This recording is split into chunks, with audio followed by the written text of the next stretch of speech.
Former leader of the Democratic Alliance, Tony Leon, has released a new book called Future Tense, Reflections on My Troubled Land. It's a fascinating read, and we thought that we would sit down with Tony to discuss some of the key themes in the book.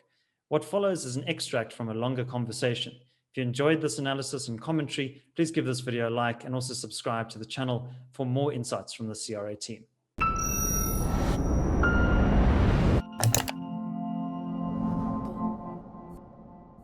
So Tony, in the book, you devote 2 chapters to the Democratic Alliance. So chapter 2 is opposition blues. Chapter 3 is the DA pileup and the panel beating. And the panel beating refers to the role that you played as part of the Troika, the review panel that adjudicated the post-2019 election performance of the DA. Could you give us an outline of what went wrong in the DA in the build-up to that election, and also what your role was specifically in that review process? Well, the short answer to that would be to encourage all your viewers to go and read the book, because there's quite a lot of detail there. And in some ways, it's a dramatic story, which I tell, and I don't tell it, to tell tales. I tell it to put the record straight, because as you know, David, from having read the book, there was so much disinformation and so much double dealing going on in the leader's office and elsewhere in the party, that I thought this was extraordinary. And one of the dilemmas, it was an appropriate and honorable dilemma that Michiel, Leroux, Ryan Coetzee, and I, and we were the 3 panelists, had, was we couldn't keep a running commentary on a review process of which we were making various adjudications, because that would undermine the integrity of the commission. So we were being, leaked against. There was a huge amount of disinformation on which some leading personalities made, I think, calamitous personal and political decisions for themselves, because they were not given the full facts until it was too late. And I reflect on that in the book. But, the dilemma really was threefold. And I point out, because the chapter 2 starts with an interview I did on the famous program Hard Talk, then anchored by a very fearsome interviewer called Tim Sebastian, way back in 2004. And he asked me one question, half an hour with a global audience: how can a white man be the leader of a political party in a country that's 80% black? And so that chapter actually reflects on how the DA tried to address that. Now, I often say, it's not in the book, so I can mention it here, that when I took over the leadership of the Democratic Party, it looked like a combination of the Rand Club and the Broederbond. It wasn't very reflective. And if a party wants to address South Africa, speak for South Africa, it's got to look like South Africa. That doesn't require racial percentages and everything else. It requires you to make a very conscious effort to have a broad pool of people in your ranks who can actually speak for the communities they purport to represent. That's politics 101. There's nothing improper about it. It's an absolute imperative, never mind any other issues that South Africa grapples with on its racial past, present, and future. But if, in fact, you try and short-circuit processes to get a preordained result, as the DA did repeatedly after I left the leadership, so people were brought in with practically no experience and given leadership positions. Some were brought into the top leadership who'd never voted for the DA in the previous general election. So they had very little attachment to what you might call the values, principles, and even the philosophy of the party. Now, that then it becomes a form of political malpractice, in my view, and I reflect on some of that. And I also reflect on the honest and bona fide attempts, and they weren't done in bad faith by people like Helen Ziller. They were actuated by what every leader's got to do: get more votes, get more support, try and become a government in waiting. So there were good faith decisions that were made, but they were the wrong decisions. And the party had to deal with the fallout from that. So that was one set of considerations that I look at. The other was perhaps more profound.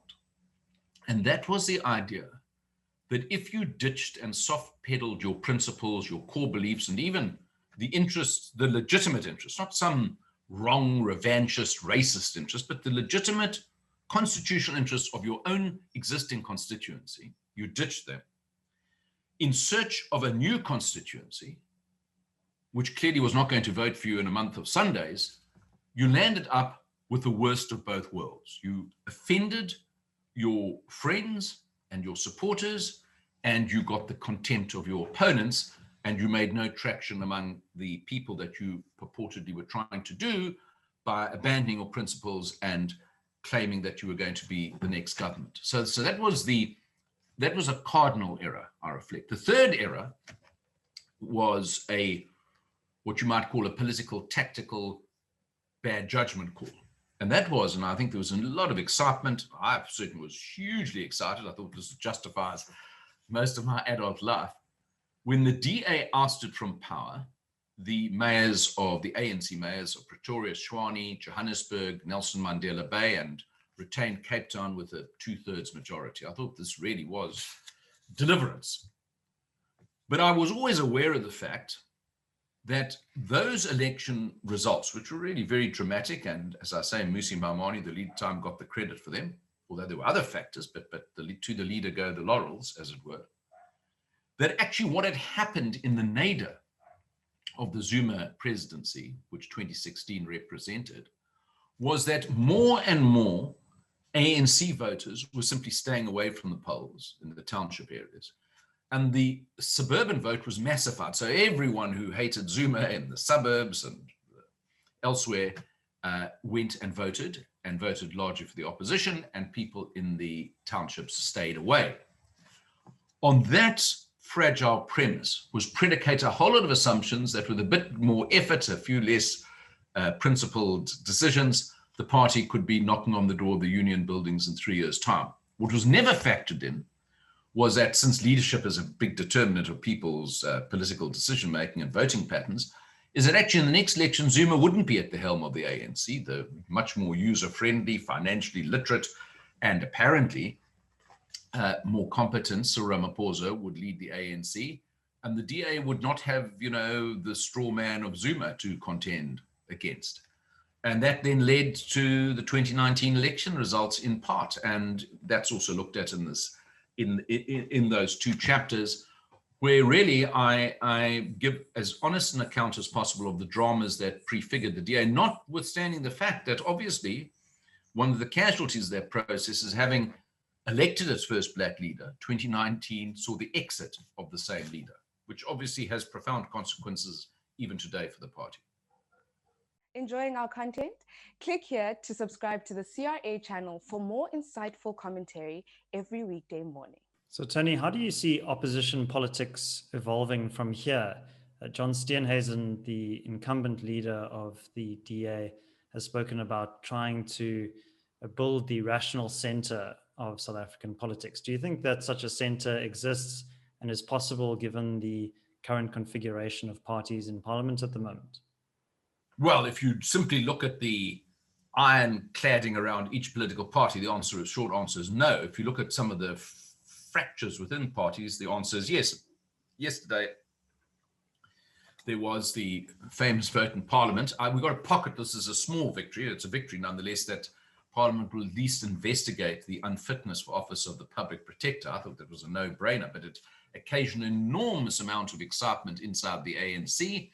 And the newspapers are proclaiming round one victory to Cyril Ramaphosa. I mean, we reached a pretty sorry pass where just to act on your Parliament's own commission recommendations, this is regarded as an extraordinary triumph. But still, the fact is that the so-called RET Zuma brigade inside the ANC did not prevail on that issue. And I guess you could say that those people who were pushing for the public protector to be interrogated and presumably impeached would be the more rational voices inside the party as opposed to the extreme voices and the crooks and the charlatans like Carl Niehaus et al. But, one swallow doesn't make a summer, but it's better than nothing. I also think that when John Steenhuisen said a few weeks ago, and seemed to create a whole controversy inside the DA, which I never understood, that, well, if push came to shove and there was a government in the balance and the DA had its 20%, it would align those with the Ramaphosa-led ANC faction, not with the Mabuza or a Magashule-led ANC faction. Well, hello, that's about 99% what most sentient South Africans want, never mind about 100% of DA supporters. Suddenly there was a retraction and a pushback, which I never understood, be that as it may. So I think there's some signs. Look, I think the greater sign, I do reflect this in the last chapter in the book, is called Judgment Day, that there is no such thing, David, however improbable it might seem for us having this conversation today, as a natural enduring party of government. And I give some real live examples from around the world of how about 30 years is the date when the ticket expires for liberation parties. India, Israel, France, you can go, there's a long list, Malawi, another one, Nigeria. So I'm not absolutely fixated on the fact that there is no possible set of circumstances where the ANC would not lose power. I think it's a very real possibility. In fact, they're in the 50s already. I think the more intriguing and perhaps for some alarming question is what then happens. And, some of the auguries there are less than reassuring, such as an ANC-EFF tie-up, or indeed some kind of other combination. But, I think that's why, going back to your DA question, if people say, well, the DA's got dim prospects because it's 40 points behind the ANC, that's absolutely true in a two-horse race. But in a multi-horse race where no one gets beyond the finish line, there are some interesting possibilities, and provided the cards that are dealt by the electorate are played wisely by some of the leaders of the rational centre, I think there would be some hope out of that. Well, thanks very much, Tony. If you enjoyed this conversation, you might want to grab yourself a copy of Tony's book. It's linked in the description below. Also, check out the link here for another extract from our longer conversation with Tony. If you like these videos, please give them a like and subscribe to the channel. And until next time, take care.